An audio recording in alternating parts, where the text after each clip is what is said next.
Yung idol na ito, ID ng mga OFW, will be at no cost sa ating mga OFW. Ibig sabihin, Libre po yan. Wala silang gastos, walang 500, walang 200. Pag merong taga POEA, taga OWW, o DOLE na maniningil, sabihin nyo sa amin at tatanggalin natin agad yan dahil nangungutong yung ibig sabihin. okay. So, yung sinasabi ng ating mga kababayan na nasa website daw Opo. ng idol.ph na may sinisingil ay wala pong katotohanan ito. Walang katotohanan, puros kasulungulingan yan. Libre yan sa mga OFW. Okay, sir, ayan po, malinaw na malinaw mga kababayan natin, lalo na yung mga OFWs natin. Kasi ito ang sabi ni Sally Ruiz, may bayad po ang card, 501 pesos sa system. System daw po Hindi totoo, hindi totoo yan. Walang gagastusin ang OFW natin. Pag may naningil dyan kahit 1 piso, magbibitiw na ako. Okay, ayan po kahit piso lang. Sigurado kayo dyan, sir, ha? Totoo yan. Basta ang OFW natin hindi gagasto, ni kusing, walang gagastusin para kanilang idol.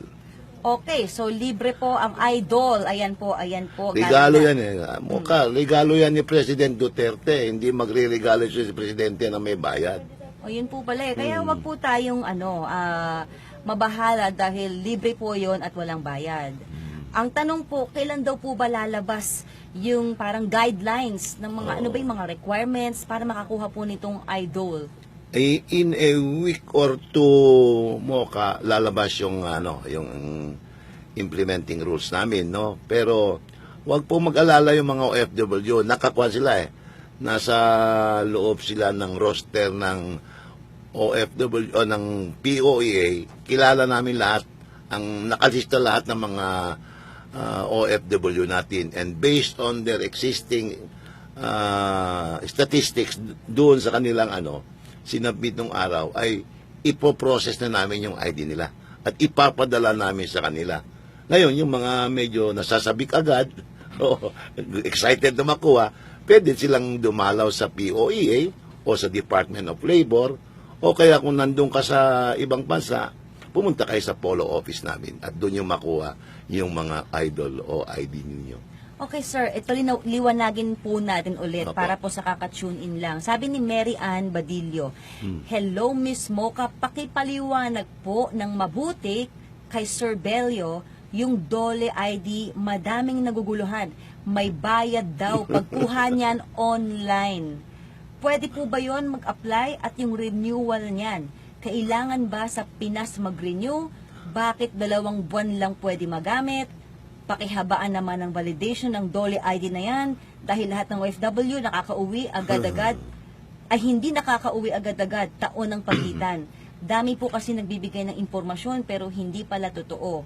So unang-una po, kahit po ba online ang pagkuha ng DOLE ID ay libre po. Libre pa rin po, libre. Whether online or the usual means of delivery, libre po yan. Lahat ng mga OFW, makinig po kayo, walang bayad po yan. Not a single centavo will be spent by the OFW in order to get their idol or ID ng DOLE.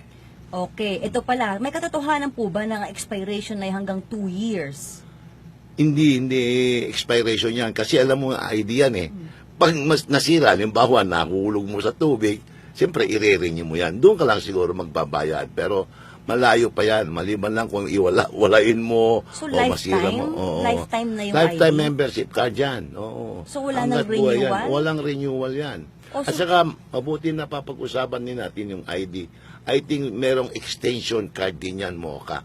Baring yung asawa mo o kaya yung anak mo will be given also an extension card. Yan. Kaya lang, yung privilege ng idol na yan will be for you alone, especially in connection with yung OEC. Yan. Kaya later on, pag nandyan na yung OFW bank, magagamit mo yung idol card mo na yan at magagamit din ng mga extension card holders mo. Okay po. So, wala pong katotohanan na may expiration na 2 years lang ang idol. Wala. Lifetime Ewan ko sino na ito. gumagawa ng mga... sa bagay, hindi mo maiwasan talagang tayo mga Pilipino, mahilig tayo sa chismis, mahilig tayo sa mga... Anong tawag dito? Haka-haka. Pero mabuti na rin yun at may nagtatanong para masiguro natin, matyak natin kung ano talaga ang totoo na walang bayad ang OFW card.